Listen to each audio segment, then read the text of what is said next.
Hər vaxtınız xeyir olsun. Bugünkü mövzumuz sənin enerjini kimlər oğurlayır? 5 səbəbi. Heç fikir vermisən, bəzi insanlarla danışdıqdan sonra özünü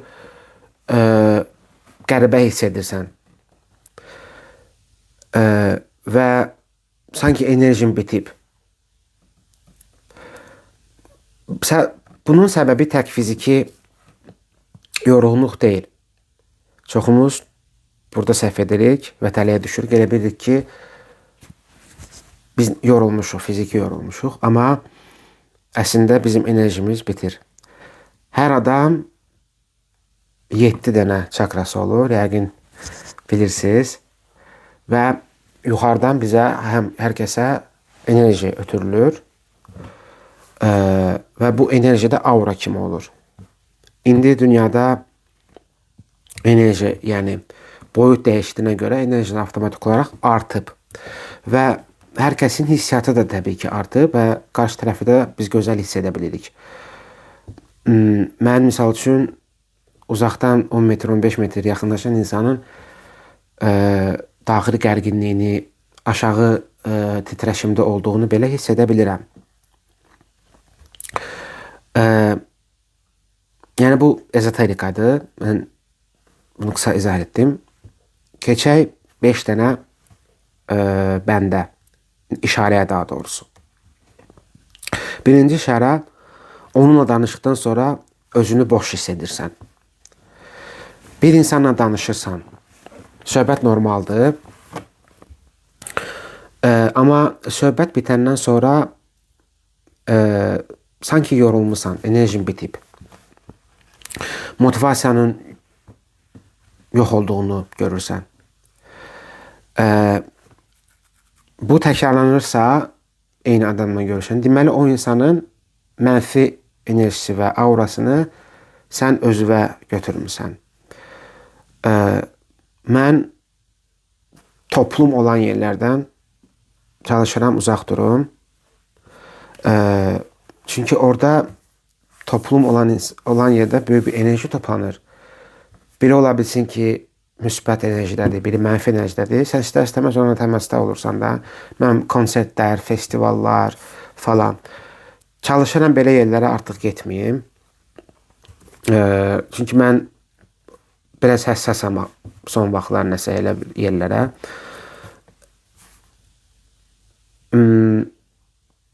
İnsanlarla da belədir. Misal üçün, sən danışırsan, dostundur, danışdıqdan sonra birdən-birə nəsə, nəsə bir, nə bilim, qəribə his var.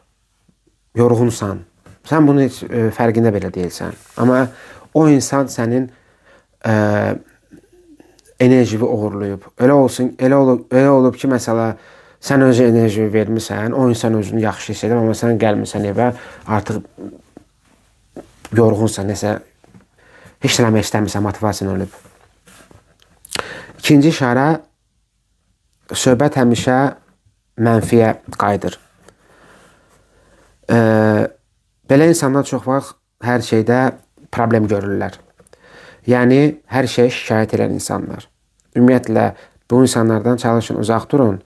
Çünki onlar sizi də dartacaqlar, o türklər demişkən çukura. Problem yoxdur əgər sən bir şəxsə qəlbini qırmadan oradan durub getmək. Yəni, hiss edirsən sən bunu, çalış tez bir zamanda kontaktı kəs. Başa düşürəm, bəziləri deyir ki, dostumdur, nə bilim, tanışımdır falan, birdən xətrinə dəyər falan. Yəni, normal şəkildə işim var denən, ayrıl. Bu düşünürəm ki, heç kimin qəlbini qırmaz. Çünki sən fərqinə varmadan sən də düşərsən onun enerjisinə, onun frekansına. Çünki insanlar ətrafında da həm də öz emosiyalarını da yığırlar. Yəni, qorxularını falan. Onları sən istər-istəməz özünə də çəkə bilərsən o emosiyanı. Misal üçün, bir şeydən qorxun yoxdursa, birdən-birə nəsə qorxu olar. Çünki hər kəs əslində sənin içində olan bir şey də göstərə bilər sənə. Amma başqa mövzudur. Ora keçid etməyim. O mövzu haqqında da istəsəz ətraflı video çəkərəm. Keçək üçüncü işarəyə. Onun yanında özün kimi ola bilmirsən. Bəzən bir insan yanında danışarkən sözlərini seçirsən. Nə desən misal üçün, necə desən, onun reaksiyasından qorxursan. Sanki daim özünü müdafiə edirsən. Bu zaman enerji təkcə söhbətə yox, özünü qorumağa da gedir. Mənim düşüncəmdə qınayan insanlardan uzaq durun. Çünki istər-istəməsən də onun bir hissəsini özünə götürə bilərsən. Necə? Hər şeyə görə, məsələn, bir insan deyir ki, bu belədir, kimisə qınayır və sən də o ortamdasan, o ortamda çalış uzaqlaş. Çünki zaten ortamda mənfi enerji var. Keçək dördüncü işarəyə. Onunla görüşəndən sonra həyat enerjin azalır.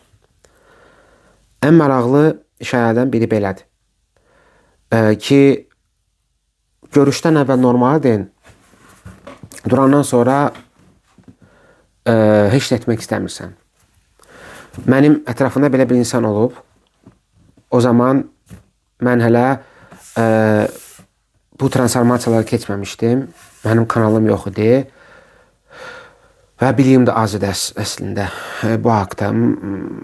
Bu sistemin necə işlədiyini çox araşdırmışam. Ona görə də mən bunun haqqında açıq danışa bilirəm. O insan məndən nə qədər enerji uğurladı. Münasibətdə idim. Nə yalan deyim, bir il özümə gəldim. Bir il özümə gələ bilmirdim daha doğrusu. Motivasiyam getdi, nə bilim, düşmüşdüm apatik bir vəziyyətdə, heç eləmək istəmirdim, ambisiyalarım yox. Halbuki istəyirəm, yəni planlarım var gələcəyə dair. O planlarım yox oldu. Yəni başa düşdüm ki, yəni problem deməli o insanın